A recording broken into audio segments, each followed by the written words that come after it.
malmenés, des gens qui voient leur famille tuée, les membres de leur famille tués, leurs amis tués, et qui se disent, il y a des armées qui passent, des armées européennes qui passent, et qui finalement s'en prennent à ces armées-là. Monsieur le Président Bazoum, aujourd'hui, est-ce que vous comprenez la colère d'un certain nombre de populations, d'une certaine population, vis-à-vis de ces armées étrangères qui sont sur place? Et qu'est-ce que vous avez envie de leur dire? Parce que peut-être qu'ils ne savent pas la vérité. D'abord, il ne faut pas penser qu'il s'agit des populations, vraiment au sens où cela est entendu.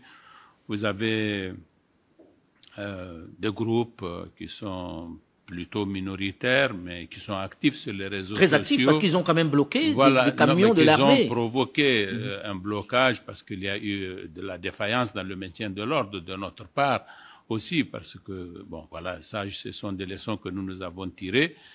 Mais je comprends, cela dit, la frustration de toutes les populations, réellement, et leur impatience. Je comprends leur désarroi également, parce que le mode opératoire de ces terroristes, on ne l'a jamais vu nulle part au monde, qui consiste notamment à venir dans un village le plus isolé possible, tuer autant de personnes qu'on a envie de le faire, voler le bétail, brûler les greniers, brûler les boutiques. C'est ça le mode d'opération de ces bandits qui n'ont vraiment absolument rien à voir avec l'islam, il faut le savoir.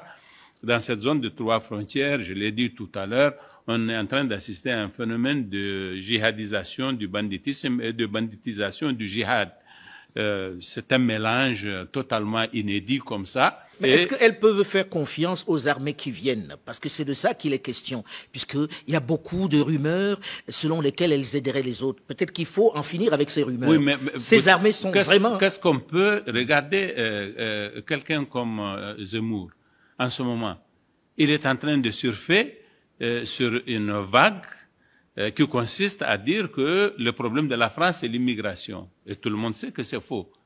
Et ce n'est pas des arguments qu'on peut combattre par la raison, parce que tout simplement, ceux qui croient en lui n'ont pas envie d'entendre qu'on leur démontre le contraire. C'est ça qui se passe aujourd'hui. Nous sommes dans une même situation en Afrique de l'Ouest en rapport avec les armées étrangères. Comme ça ne marche pas, comme ça ne marche pas, il y a un mal-vivre en France aujourd'hui. Il y a quelqu'un qui apporte une solution facile qui consiste à dire il faut chasser les Africains, il faut chasser les Arabes, vous aurez la paix. Et vous avez à peu près un quart de l'électorat français qui adhère à cela. C'est la même chose. Vous avez une opinion en Afrique aujourd'hui qui a trouvé un bouc émissaire à travers ces forces étrangères et à qui on a expliqué que ce sont eux qui sont à la base du problème. Et je leur dis que ces forces-là, si elles partent, la situation va se dégrader un peu plus, sinon beaucoup plus au Mali, en tout cas dans certains coins du Mali. Donc pour l'instant, elles sont un peu la digue.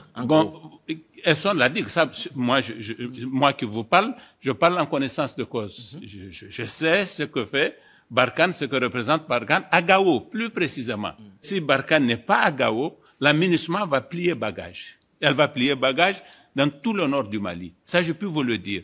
Et donc, le peu de contrôle qu'on a sur certaines villes qui sont totalement enclavées au Mali, c'est ça qu'il faut savoir.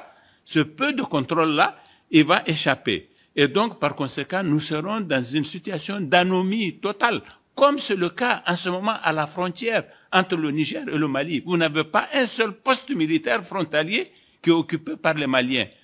Et donc, par conséquent, il y a tout un espace très profond où se déploient ces terroristes à leur guise et ont asservi les populations, les ont soumises, leur dictent leurs lois, prélèvent des dîmes sur elles, prennent leurs animaux et vivent du confort d'un rapport de force qui n'est pas appelé à changer tant qu'on n'aura pas des armées nationales. Il n'y aura que l'armée du Mali reconstituée qui sera en mesure de combattre ces terroristes. Et c'est pourquoi, quand moi j'évoque le Mali. Il y en a que cela énerve. Mais regardez, j'ai eu il y a 3 jours une attaque de 3 villages frontaliers avec le Mali qui sont le fait des terroristes dont je connais les bases, qui sont en territoire malien. Donc aujourd'hui, ce qui est urgent, c'est que le Mali redevienne un État normal, recouvre son territoire, exerce son autorité, et coopère avec le Niger et avec le Burkina, comme nous coopérons entre nous et le Burkina aujourd'hui à notre frontière. C'est ça l'urgence. L'autre